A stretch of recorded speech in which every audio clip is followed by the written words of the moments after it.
My fellow Sierra Leoneans, 65 years ago, the green, white, and blue flag rose over Freetown for the first time.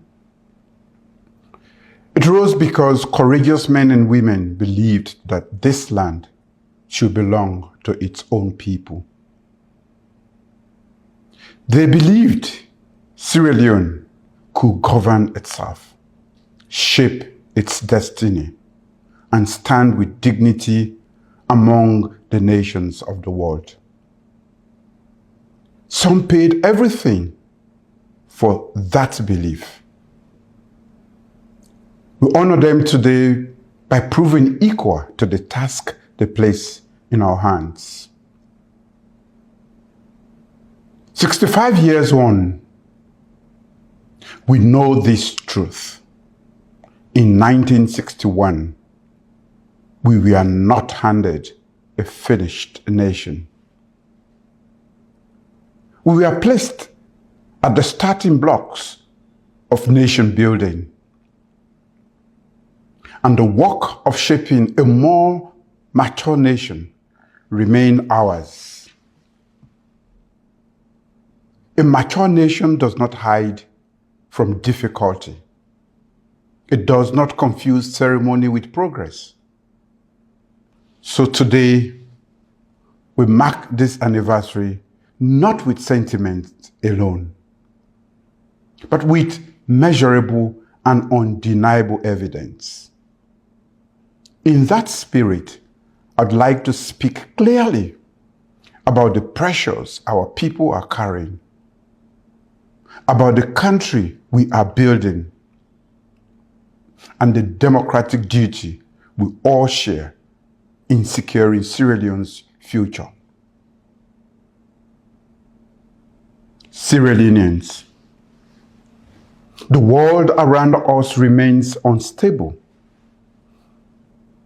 Global conflicts, disrupted supply chains, and rising fuel prices continue to increase the cost of food, transport, fertilizer, and other essentials.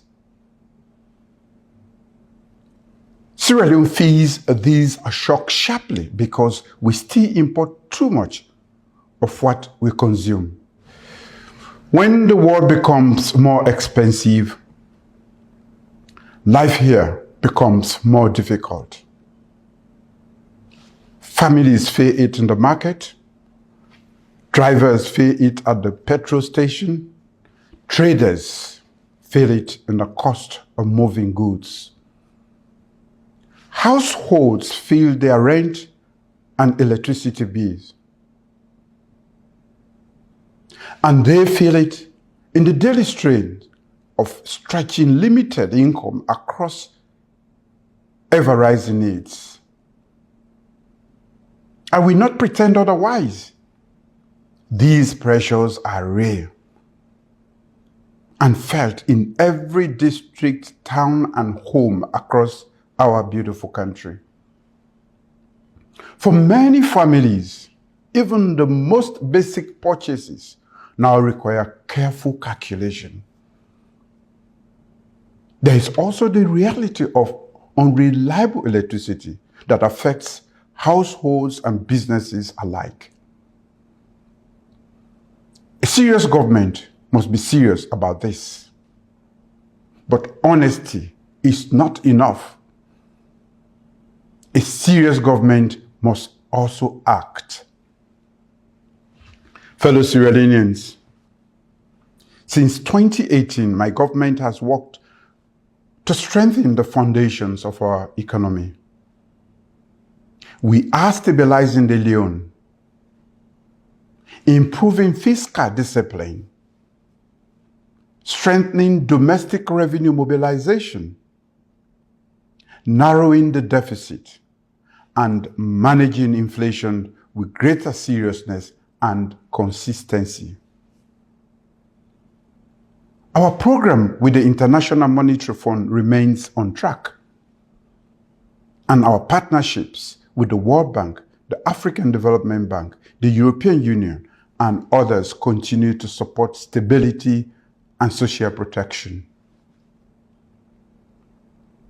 We have also taken immediate steps to cushion citizens from the worst of the current shocks. This includes temporary support on fuel, the building of strategic reserves of essential commodities, and expanded support for vulnerable households.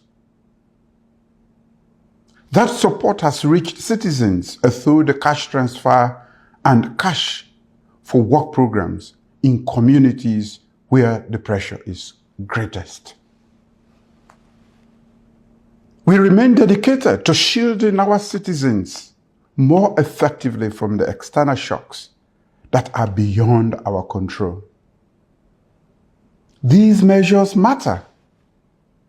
They provide relief, but relief is not the same as transformation. The deeper response is to build an economy that produces more of what it consumes, powers itself more reliably, creates jobs at scale, and trade from a position of strength. The lasting response is production. That is the Sierra Leone we are building.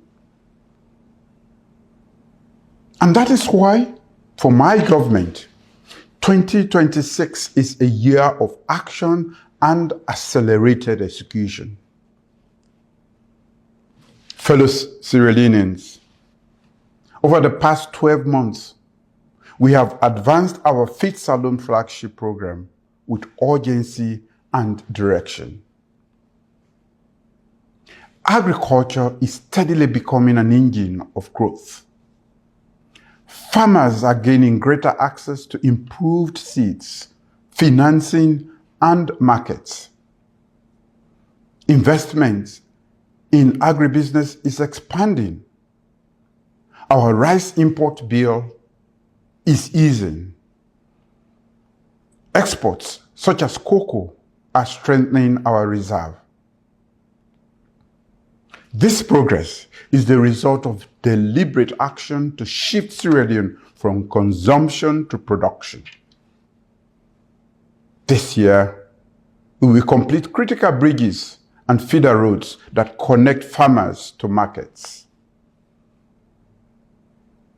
We will advance the rice clusters in Tomabom and Bondapi, as well as establish the Agricultural Development Bank to unlock financing for farmers and agribusiness at scale. Our objective is simple and clear. Sierra Leonean farmers will be able to use our fertile land to feed Sierra Leonean families at prices our people can afford. Because food security is national security. A nation that cannot feed itself cannot truly call itself free. Fellow Sierra Leoneans, our greatest resource is our people. Through the free quality education program, more children are in school today than at any other point in our national history. We have backed that expansion with improved teacher training and a renewed focus on girls' education. Because access without quality is not enough, and no country can move forward while leaving half of its talent behind. In health, we have expanded primary health care facilities, trained and deployed more health workers, and strengthened our capacity for epidemic preparedness. Government hospitals are now equipped with CT scan facilities. Modern ultrasound services are enhancing maternal care. And the newborns and reconstructive unit at Connaught Hospital is restoring hope and healing. For my government, access to healthcare will always be a right. Fellow Sierra Leoneans, no issue captures the strain on our people more clearly than energy access. Global instability, including conflict in the Middle East, has driven up petrol prices, increasing the cost of keeping the lights on for households and businesses. For too many Sierra Leoneans, unreliable electricity impedes day-to-day life. A student without light loses hours of study. A clinic that relies on a generator operates under constant pressure. A small business weighed down by diesel costs cannot grow as it should. A country that cannot guarantee power cannot industrialize as it must. That is why energy remains central to our national transformation. As recent as 2018, reliable electricity was largely limited to Freetown, Makeni, and Port Loko. Today, we are on a determined path towards universal energy access. We are making the largest investment in energy in our nation's history. The $2.2 billion United States Mission 300 Energy Compact will significantly expand electricity access, increase generation capacity, and connect hundreds of thousands of households across the country. We are strengthening and extending our national grid, improving regional power supply, and accelerating renewable energy solutions to reach underserved communities. Our goal is to reduce our dependence on volatile global fuel markets and build an energy system that serves households, schools, clinics, farms, and industry with greater reliability. Every new connection changes what is possible. It lengthens the working day. It strengthens the healthcare. It improves learning. It gives enterprises room to grow. Indeed, energy security is economic security. Fellow Sierra Leoneans, let me now speak directly to the amazing young people of Sierra Leone. You remain the cornerstone of our society. I am aware of how the realities of our time affect you.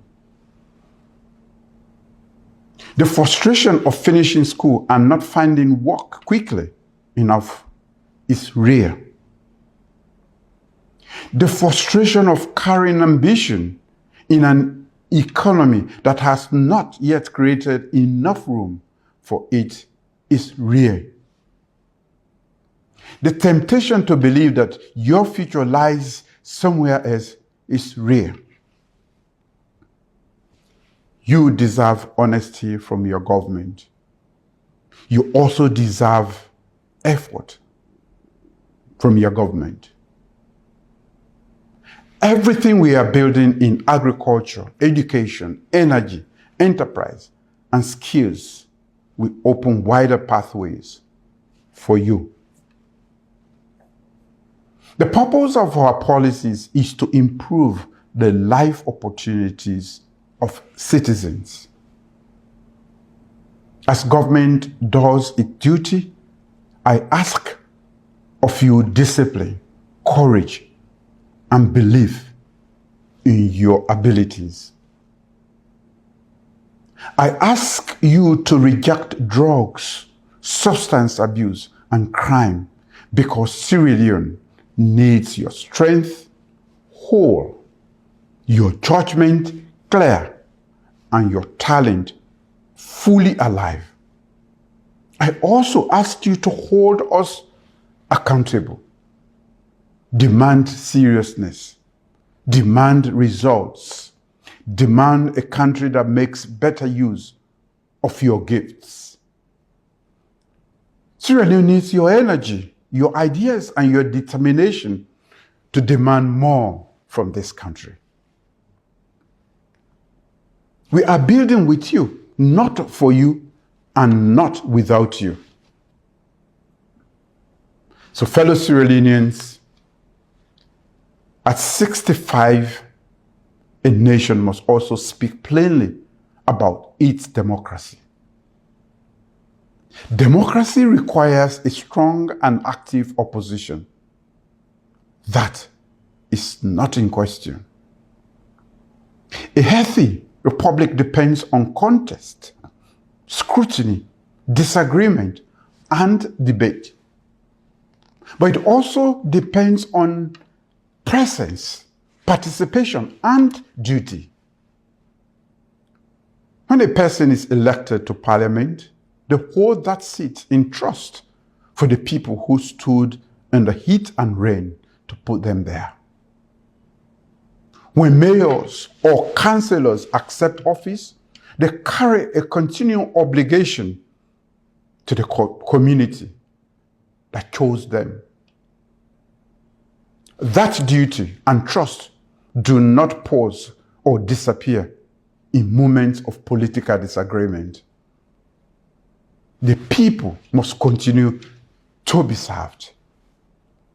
This government has acted within the law in all matters concerning our electoral institutions. We have done so carefully, constitutionally, and with full confidence in the integrity and capacity of those entrusted with helping to steward the democratic process. The further entrenchment of free, fair, and credible elections is a national objective, not a partisan one. It is an objective my government remains committed to. We remain equally committed to the agreement for national unity and to advancing electoral reforms through the tripartite steering committee. As we move towards 2028 general election, we must do so with seriousness, restraint, and good faith. For my government, the door to constructive dialogue is always open. But even as we engage in dialogue, the work of governance must continue. I'm encouraged by the return of elected officials to their duty, and I welcome that step in the interest of the nation. Thank you for affirming an important democratic principle. Political disagreement must never suspend public service. The citizens who elect us are the reason why institutions exist. They must remain at the center of our conduct, our decisions, and even our disagreements. Let us therefore continue to engage through lawful institutions with seriousness, restraint, and respect. This is how confidence is built. This is how the Republic is strengthened. Fellow Sierra Leoneans, our ethnic, regional, and religious diversity is not a weakness. It is one of the enduring strengths of this country. Our people are also more connected today through roads, bridges, and infrastructure. This binds communities more closely together. In an increasingly divided world, Sierra Leone continues to show that Muslim and Christian, Northerner and Southerner, Temne and Mende, Creole and Fuller can live not merely side by side, but as neighbors, as family, and as one people. That unity is a choice we make every day in how we speak, how we lead, how we treat one another, even in how we disagree. And it's a choice worth protecting with everything we have.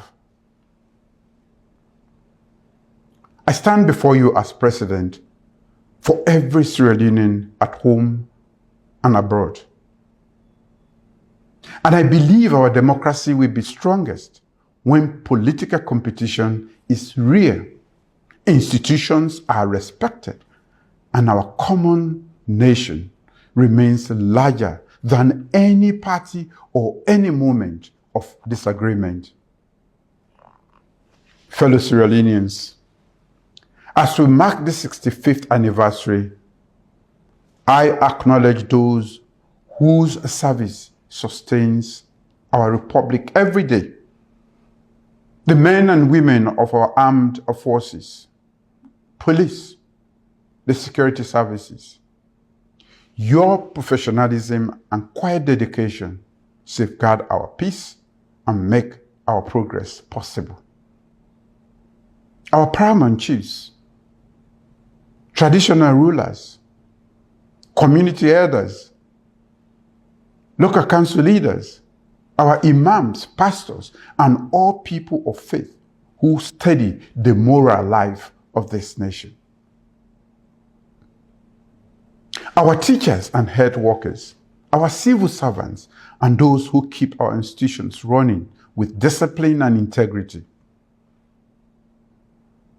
Our essential workers, sanitation workers, energy and water service providers, transportation operators, keke and okada riders, and our market women who keep this nation moving every single day. Our farmers and our fisherfolk whose labor feed this nation and sustain our future. Sierra Leone is stronger because of your services. We are all one nation under God, not as a formality, but as a truth. So we must continue to live together peacefully. Fellow Sierra Leoneans, our motto, unity, freedom, justice, is a standard of accountability.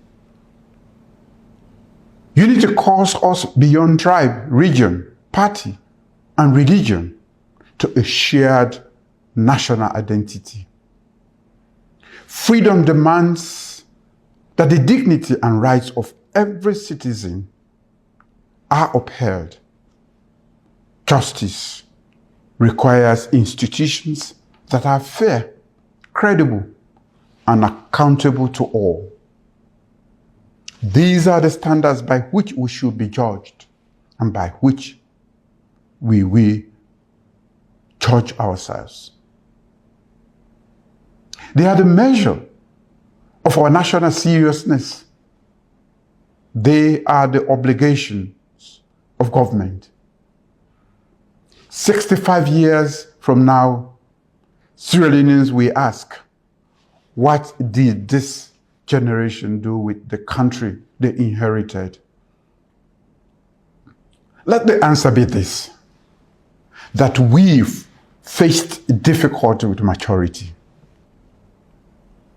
that we strengthened the foundations of the nation, that we fed more of our people from our own soil, that we widened opportunity, that we protected democracy, that we chose to hold Sierra Leone together and move it forward. So today, I ask every Sierra Leonean, choose Sierra Leone. Choose it at work, Choose it in your conduct. Choose it in the way you speak to one another. Choose Sierra Leone in the way you raise your children to understand this country and their duty to it. Let us build with purpose. Let us govern with integrity. Let us speak with honesty. Let us differ with dignity. And let us hold each other up. May God bless you. May God bless the Republic of Sierra Leone, the land that we love. Happy Independence Day.